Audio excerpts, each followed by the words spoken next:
ABC. This is World News Tonight with Peter Jennings. Good evening. We begin tonight with a challenge to President Bush on the subject of the U.S. relationship with China. President Bush wants to give China preferential trading status for another year. And now that it has come time to debate most favored nation status, as it's called, in Congress again, those who think that China doesn't deserve any such thing are determined that U.S. policy will change. We'll begin tonight at the White House with ABC's Britt Hume. In the cabinet room this morning, the president tried to wisecrack his way around the contradictory signals he and Press Secretary Marlin Fitzwater were sending yesterday on the touchy China trade question. I stand behind Marlin. What that was about was this. Mr. Bush on Capitol Hill yesterday made clear he wants China to continue to enjoy what's called most favored nation status in its trade with the U.S. That keeps import tariffs as low as possible and makes it easier for China to sell its goods here, despite that country's continuing human rights abuses. I look at the support we got from China in Desert Storm. I look at the importance of China as a country, and I think I don't want to see us isolate them. Later, though, Fitzwater said no formal decision had been made, which he explained today meant that no decision had been made whether to impose conditions on China in return for its favored trade status. While the administration tried to explain what it meant, opponents on Capitol Hill were being graphic in explaining what they meant and saying the policy is permitting terrible things in China. Where prison labor is routinely used and extensively used to produce goods for export to the United States under the Most Favored Nations Clause. The president's policy has two standards, one for other countries, another for China. The administration would respond that all sorts of other brutal regimes have favored trade status, but that's not likely to win over any opponents. The president just barely prevailed on this issue a year ago, and it seems he's in for at least as tough a fight this time. Britt Hume, ABC News, the White House. Another example of why the president's opponents think he must yield. Just today, the Chinese have cracked down in Tibet again. They arrested scores of people who apparently believed they were going to demonstrate for Tibetan independence next week. It'll be 40 years next week since the Chinese occupied Tibet. Those people who want the policy to change insist that Chinese behavior in general is not significantly better than it was a year ago. While China, with 1 billion people, is like a magnet to many American businesses, Chinese trade barriers continue to be tougher than the Japanese. The trade deficit is growing. Last year, the U.S. bought $15 billion worth of China's exports. But the Chinese are not necessarily using the dollars they earn to buy American. Last year, they bought only 1/3 that much from the U.S. In some cases, American companies have been frozen out of deals in favor of the Europeans. The most determined opponents of continuing to accommodate the Chinese government say that China is still a brutal police state where human rights abuses are commonplace. 700 dissidents put on trial during the last year. They need to be taught a lesson, and this is the best way to do it, by disapproving most favored nation treatment for China. American human rights activists are among the most energetic opponents of most favored nation status. They also cite the use of prison labor to manufacture some of the goods which China sells overseas. There's a lot of political prisoners there. There's a lot of people that are being kept after their sentences are served because the system needs their labor. There are other complaints that China has not kept its promises to limit its export of weapons. There are persistent reports of China providing other countries with the design of nuclear-tested weapons. From the president's point of view, it has not been a completely bleak year. Mr. Bush is pleased with Chinese support for his leadership in the Gulf War. And the Chinese are moving again in the direction of economic reform. Continued American engagement, the American presence in as large a manner as possible in China is, I think, a very critical element in this question of change in China. And even some Chinese dissidents agree. They say that taking away most favored nation status would limit contact with the United States, hurting the Chinese people politically as well as economically. Others say it simply doesn't matter at all to the Chinese government. In the related subject, despite Mr. Bush's support for Mikhail Gorbachev in the Soviet Union does not have most favored nation status, and the Soviets could certainly use it. The Central Intelligence Agency told Congress today that the Soviet economy will certainly be worse this year than last, maybe radically worse. The CIA sees a decline of 10% in the gross national product, with inflation as high as 100%.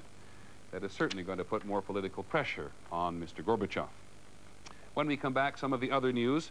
Are low-nicotine cigarettes safer than other cigarettes? 3 major health organizations say absolutely not. On the American agenda tonight, 750,000 Americans over their heads in debt and headed for the bankruptcy courts. And finally, the British are back in the nation's capital, this time not for burning. This is World News Tonight with Peter Jennings, brought to you by Cotton Incorporated.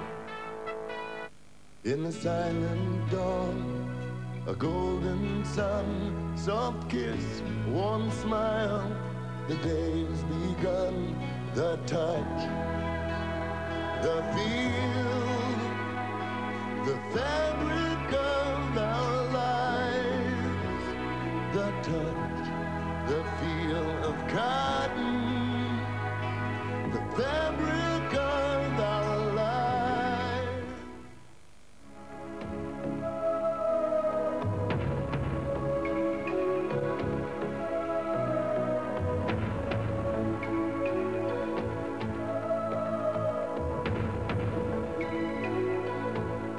Too much of a good thing is a good thing. The new, incredibly comfortable Mercury Grand Marquis. All this on the quality of a Mercury. Charge of deceptive advertising today involving a new category of cigarettes, low-nicotine cigarettes. 3 important health organizations, the American Cancer Society and the American Heart and Lung Associations, want the Federal Trade Commission to take action against the Philip Morris Company. Here's ABC's Bettina Gregory. Philip Morris is test marketing 2 brands of cigarettes with most of the nicotine taken out of them. Ads proclaim a breakthrough, a new process taking the nicotine out of tobacco, like the one that takes the caffeine out of coffee. But the coalition of health groups is charging these ads are deceptive. They are designed to lull consumers into believing that this product is less addictive or not addictive, and therefore safer. They also claim D-nicotine cigarettes contain 0.1 milligram of nicotine, the same as established brands like Carlton and Now. And they claim D-nicotine cigarettes contain more tar and carbon monoxide than other brands. Philip Morris denies misleading anyone. The ads are very clear and very simple, and there is no consumer confusion. Now the government only regulates cigarette advertising. Health groups want tobacco classified as a drug, so tobacco companies would have to offer proof for any claim they make. Bettina Gregory, ABC News, Washington. A follow-up to our story last night on the French abortion pill called RU-486. The New Hampshire state legislature has approved a symbolic resolution which recommends the bill be tested in the state. It is manufactured in France and induces abortion in the first few weeks of pregnancy. It has not been approved in the U.S. until now, largely because of opposition from anti-abortion groups. In California, with the images of that videotape of the beating of Rodney Smith still burned into everyone's memory, a new law is being proposed in the state legislature. A state senator wants to make it illegal for police officers to stand by while other officers use excessive force on a suspect. ABC's Judy Muller is in Los Angeles. Among those who say there ought to be a law is California Governor Pete Wilson. I think that those who are sworn to protect people have, as part of that obligation, the duty to interfere when there is a misconduct by someone under color of office. The catalyst for the new legislation was the announcement last week that there would be no indictments against more than 20 law enforcement officers who stood by as 4 Los Angeles policemen beat Rodney King. The district attorney expressed frustration with his inability to prosecute because of the legal loophole. To this very day, some of the officers present do not acknowledge that this incident should have been handled any different than it was. That view is confirmed by grand jury transcripts released today of testimony of officers who witnessed the beating. Rookie officer Ingrid Larson said that although she saw several blows struck, quote, "I didn't think anything majorly wrong had occurred." A number of the officers said King acted as though he were on the drug PCP. In the words of one, his eyes, they looked kind of crazed. Only the one black officer at the scene, David Love, testified that the beating was not justified, saying, quote, "I felt the situation should have been stopped sooner." Under the proposed law, officers who fail to stop excessive use of force or who fail to report it face up to 3 years in prison. Meanwhile, federal officials are investigating whether officers who witnessed the Rodney King beating can be prosecuted for violating his civil rights. Judy Muller, ABC News, Los Angeles. Rodney King, of course, not Rodney Smith. In some other economic news today, another indication that the recession may be losing its grip. Housing starts were up 6.2% last month. On Wall Street, the Dow Jones Industrials gained more than 28 points today to close at 28.94, and the trading was moderate. When we come back, we'll have an assessment of what the Secretary of State, Jim Baker, may or may not have achieved in the Middle East. Butter, Philly. Thank you. Looks good, doesn't it? Ounce for ounce, Philly cream cheese has half the calories of butter or margarine. Next time, butter your bread with Philly instead. Hurry in and save over $2,700 on a Subaru Legacy L Sedan Automatic with the Value Plus package. Get $2,000 in factory cash direct to you and package savings of $705. With great savings like this, you're really in the money. Plumb bobs, T-squares, tape rules, what do I know? Zip. Want to know more? Ask Ace. This Stanley tape rule with free utility knife is only $8.99, and this extension cord with reel just $9.88. Plumb bob, John. Hey, Ace is a place for me. Did you know that carpooling can save America millions of gallons of gasoline a day? And it can save you hundreds of dollars a year. Let's put our energy into saving it. McDonald's explodes another myth. If it's low fat, it can't be delicious. Not so. Introducing McLean Deluxe, made with a 91% fat-free beef patty. Low fat and delicious? Can't be done. Can too. You wanted great burger taste with a lot less fat. Only McDonald's responded. New McLean Deluxe will blow you away. It's terrific. It can't be low fat. It's both. New McLean Deluxe. After billions and billions, another first at McDonald's today. Secretary of State Baker is on his way home from the Middle East tonight, as best we can tell, a chastened man. It was 2 months ago now, right after the Gulf War ended, when American influence in the region appeared to be an all-time high, that Mr. Baker went off, determined to get Arabs and Israelis to sit down with one another and negotiate a general peace. This week, the Secretary has been to Syria, Egypt, Jordan, Israel, and the Israeli-occupied West Bank. ABC's John McCarthy on the results. After 4 trips to the Middle East, Secretary Baker has found that all the leaders he has met with say they want a peace conference, but no one will take the steps necessary to make it happen. There are, yes, some issues still out there to be resolved, and you're not going to have a conference until those issues are resolved. While Israeli Prime Minister Shamir today showed a little more flexibility on the role the United Nations might play in a peace conference, a senior U.S. official said it was not nearly enough. But there is something more here than just these issues. It is a question of whether the men who lead these countries are willing to take the risk needed for peace. Secretary Baker apparently has concluded that none of them are at this point, not Shamir in Israel, not President Assad in Syria, not King Hussein in Jordan. Where Baker really has made progress is with the Palestinians. He has found new voices emerging from the Palestinians who have never gone into exile, those who still live in Israeli-occupied territory. Because Baker believes they are no longer dominated by the PLO's Yasser Arafat, he is convinced that he can bring them to the bargaining table in a way that will be acceptable to both Israel and the Palestinians. That would be a first. The Secretary will report to the President on his progress and his extreme frustrations.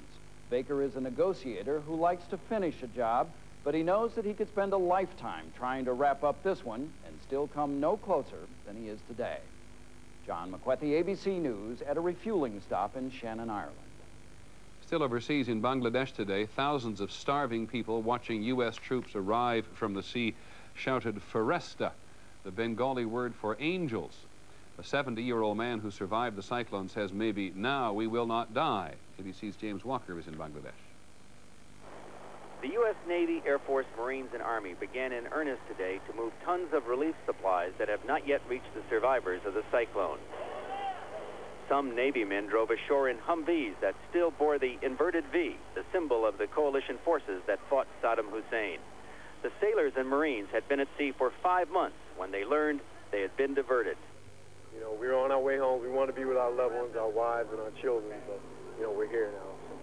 Oh, I kind of took it hard because I want to get home and see my family. I got a newborn I've never seen before, but we're here to help. The men brought forklift trucks to help load supplies, as well as water purification equipment that can make 12,000 gallons of water per day safe for drinking. It is the helicopters, though, that will make the biggest difference by reaching remote areas where hundreds of roads and bridges have been destroyed. On Sandeep Island, where as many as 40,000 people died, U.S. helicopters delivered 10,000 water jugs. They also brought packages of badly needed food. The U.S. operation is aimed at helping Bangladesh recover from just one catastrophe in this country that is hit repeatedly by natural disasters. In the last few days, flash floods have killed more than 200 people, and today marks the beginning of the monsoon season. James Walker, ABC News, Bangladesh. One of the note about U.S. forces overseas in northern Iraq, Allied commanders say they cannot put up tents fast enough for the tens of thousands of Kurdish refugees who are streaming out of the mountains along the Turkish border and into the valleys of northern Iraq itself. Officials have now built a fourth refugee camp for those who have left the mountains, but the Kurds will still not move into their homes in the city of Dohuk because Iraqi forces are still present. One of the great mysteries of the so-called Bermuda Triangle may be solved. In 1945, 5 Navy training planes vanished between the coast of Florida and Bermuda. It was always assumed that they had lost their way, run out of fuel, and crashed into the sea. But there was never any wreckage. Today, explorers using underwater cameras and sonar instruments say they may have found the lost squadron in 750 feet of water off the coast of Fort Lauderdale. When we come back, the American agenda. Millions of Americans on the verge of bankruptcy. I told Ellen, don't marry him. He will never take you anywhere. He never tries anything new. Ellen was so shy.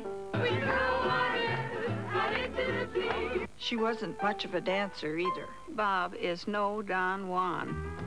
This year, come to life in Hawaii. Since that trip to Hawaii, they haven't been the same. Risk. As hard as it is to live with, it's impossible to live without. At Merrill Lynch, we know that risk can be dealt with. It can be managed. It can even be turned to your advantage. To do that, you need a partner.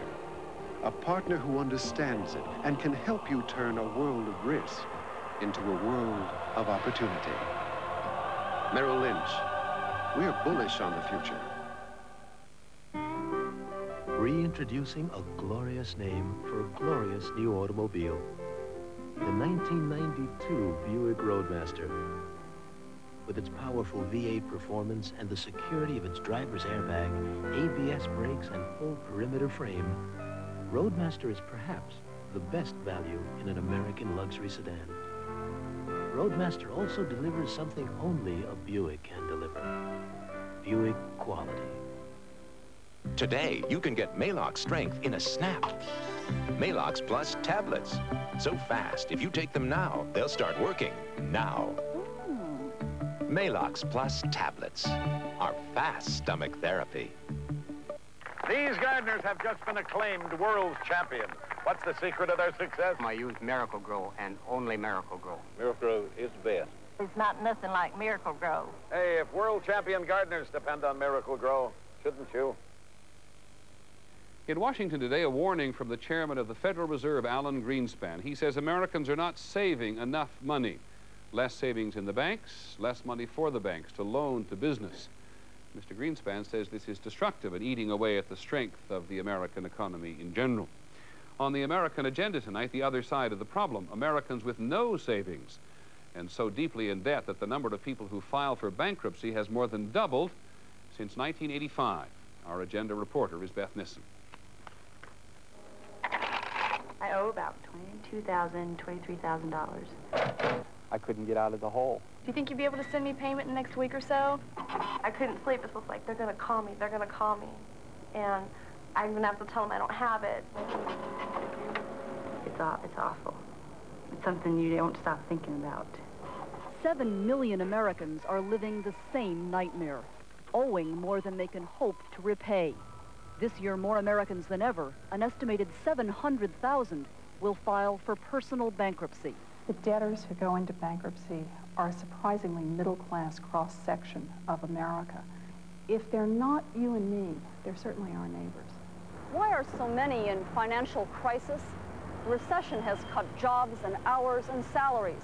Millions of Americans have no savings, have dropped their health insurance, have run up their credit cards, and run out of luck. Like many Americans, Bruce and Christine Hirschberger assumed there would always be steady income to pay for purchases like the new television. That was probably the first purchase we've ever made on a credit card. So we thought, well, one big thing, $15 a month, we're fine. But both lost their jobs and both kept spending. Their unpaid bills total $11,000.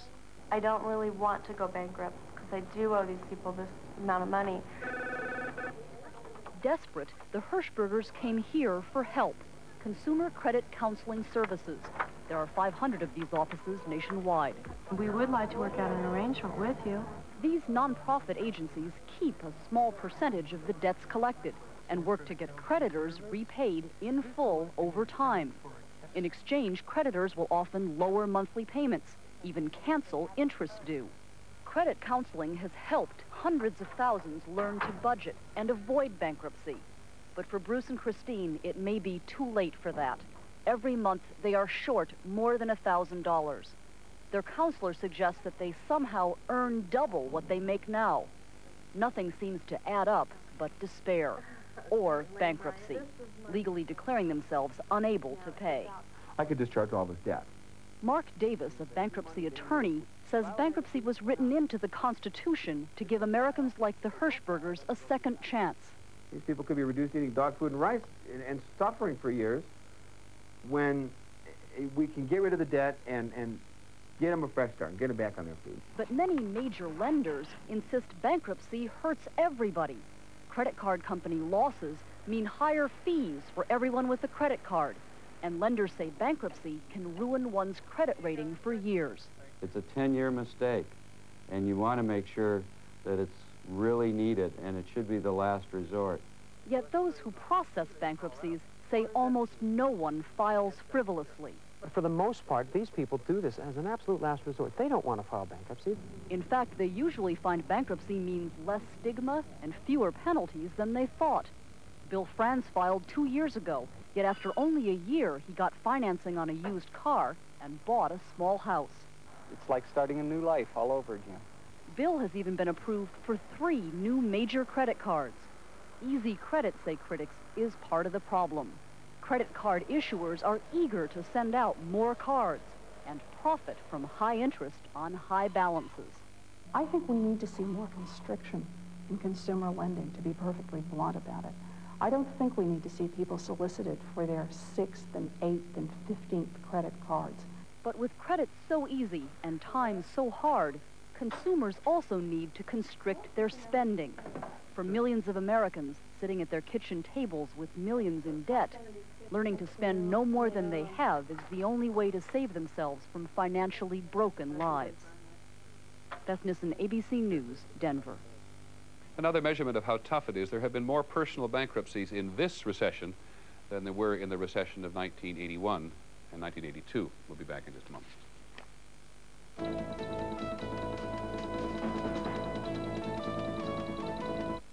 It feels to me always like someone's banging on my knuckles with a hammer. It's really uncomfortable. Today, it isn't aspirin, it's Advil for minor arthritis pain. Advil just really helps with the pain. It makes it go away. The Advil caused me no upset stomach. Over 100 million people have tried Advil for many types of pain. That means to me it must work, and it also means it must be safe, and those are 2 things that I'm interested in. Advil, advanced medicine for pain. Did you know the cost of 2 business calls from these Detroit mechanics to Atlanta may surprise you? Vintage cars are my specialty. With AT&T Long Distance, your small business can get AT&T quality at extremely competitive prices. I treat cars like people. Even though the other company would like you to believe, See ya. They always save you lots of money. That's all I save? Drives you crazy, doesn't it? Competitive price, another AT&T advantage.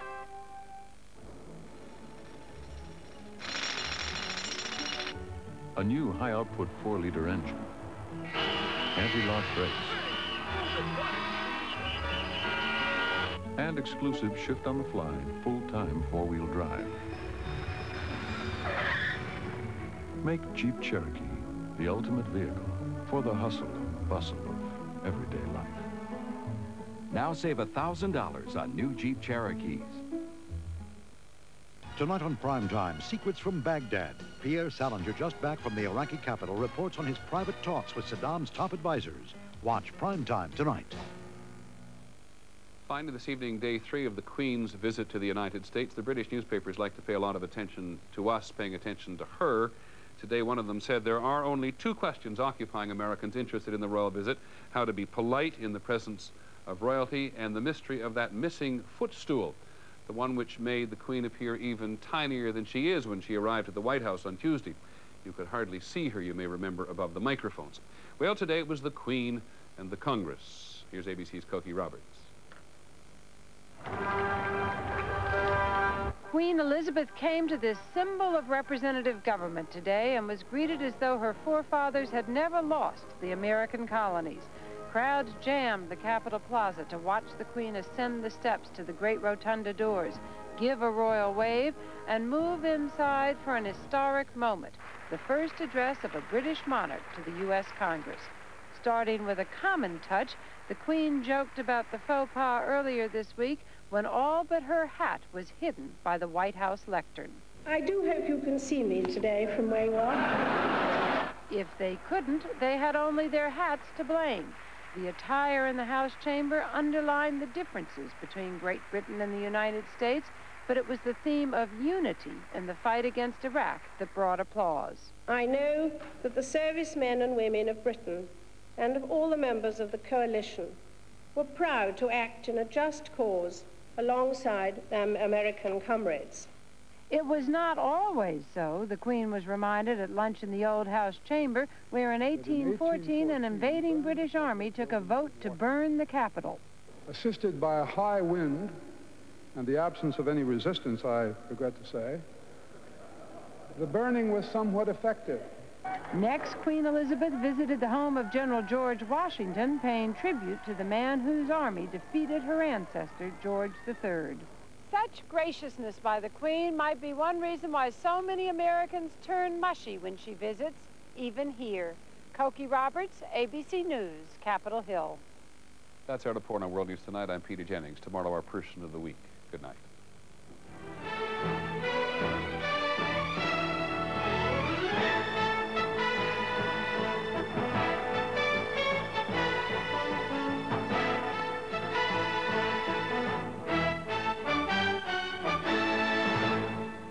This has been a presentation of ABC News. More Americans get their news from ABC News than from any other source. Aber Sir, es ist einfach ungerecht. Ich sollte Sie einen Monat diensthabenden Offizier spielen lassen für Ihre verdammte Impertinenz. Ihre Gefühlsduselei. Dies ist nicht dein Streiterschock. Ich bin dein Blutsbruder, Sarin.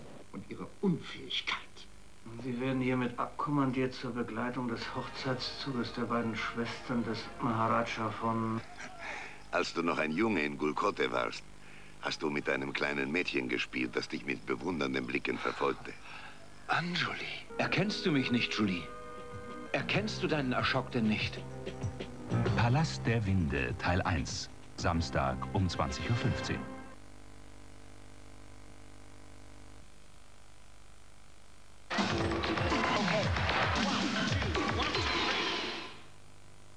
Let the attack begin.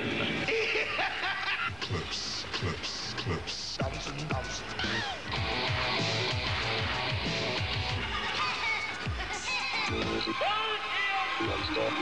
You got it. Relax. Hansen. Boring, boom, chuck, no more. Killer, killer, killer. Welcome